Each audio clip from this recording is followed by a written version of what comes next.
February 11 செவ்வாய்க்கிழமை. தியானியுங்கள். என் இருதயம் எனக்குள்ளே அனல் கொண்டது, நான் தியானிக்கையில் அக்கினி மூண்டது. அப்பொழுது என் நாவினால் விண்ணப்பம் செய்தேன். சங்கீதம் 39:3.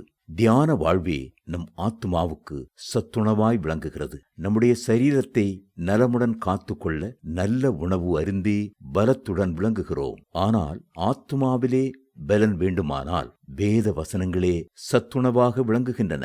வேத வசனத்தை தியானித்த அநேக பக்தர்களை குறித்து நாம் வேதத்தில் வாசிக்கலாம். ஈசாக்கு ஒரு தியான புருஷன்.